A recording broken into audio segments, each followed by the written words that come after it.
This is Czerny Etude, and there are only 4 measures, and they're very good. So the first one, the exercise is in the dexterity of the right hand, and it's all in the C, D, E, F, G fingering within the palm, like that. So these are all scale notes.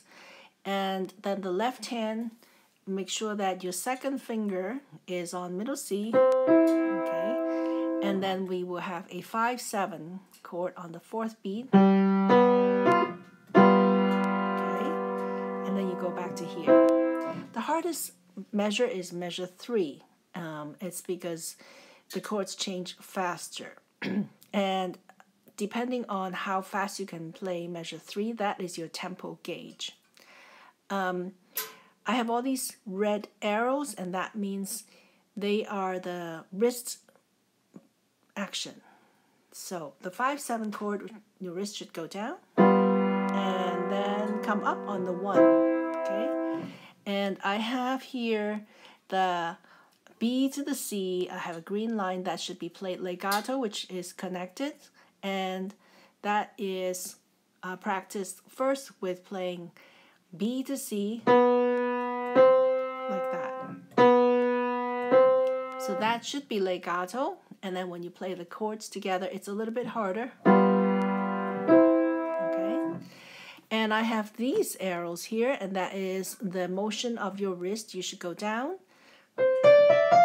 and then out and up on the 5th, the pinky, to make it a little bit easier to play. So in order to practice this, the first thing is to practice the left hand, and then you will play the right hand, and then together. Then you will spend more time on measure 3, okay? So the left hand goes 1, rest, rest. G7, up, 2, 3, G7, up, G7, up, G7, C. Okay, the right hand is, okay, so make sure that you are using a wrist that goes out on the pinky, because that's the weakest finger, and you need your wrist to be out so that you have one straight line with your arm for better leverage, okay? So you can stay up and rotate.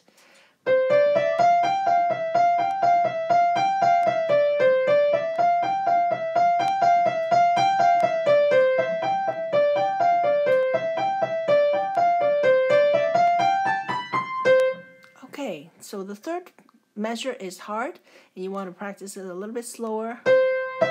Out, out, out, out.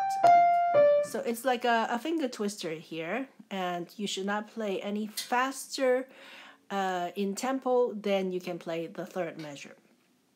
All right, so when we read a piece of music, these are the steps that we take. We scan for the difficulties. For example, measure 3 is difficult, and it's a faster harmonic rhythm, which means faster chord changes. And then the other things that you might want to look for first would be accidentals or expanded pitch range or thicker texture, and that will apply for later. And I want to talk about the scale degrees. So in C major, this is 1, 2, 3, 4, 5, 6, 7, 8 is also 1, and there are names.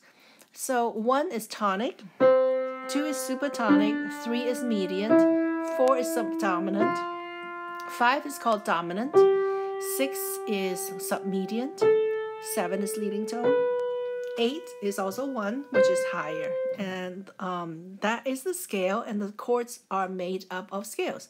So the first chord is made up of scale degrees 1, 3, 5, 2, 4, 6, 3, 5, 7, 4, 6, 8, 5, 7, 2, 6, 8, 3, and 7, 2, 4. Okay, and the reason why I circled the dominant is because that solidifies the key, the tonality. So you've played 5-1 cadences, and that is something that will define a key. So for the first lesson, you want to make sure that you have the right register. And you notice how here's that treble clef in the left hand? Yes, that can happen. So the second finger, make sure that it's in the middle C. And you want to sit with the higher wrist, and it's not so low, and your scale going up, your pivot thumb is not so low. So you don't want to, when you play the scale at the end, you don't want to play the F with your low wrist. You want it to be nice and level. Okay, so after you play hand separate, then you can put it together. Okay, I suggest to practice the third measure first.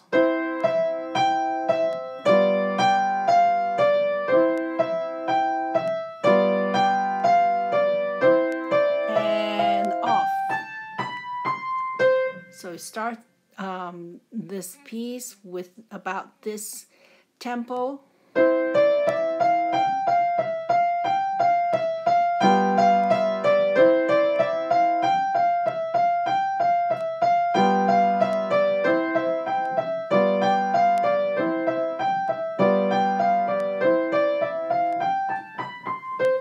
All right, so let's check the tempo here.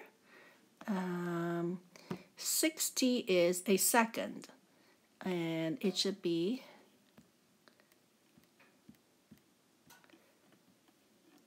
like this.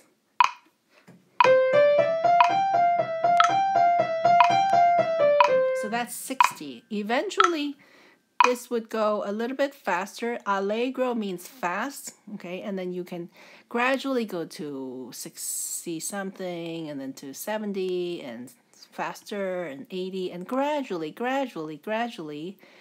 to 90 would be good. Something like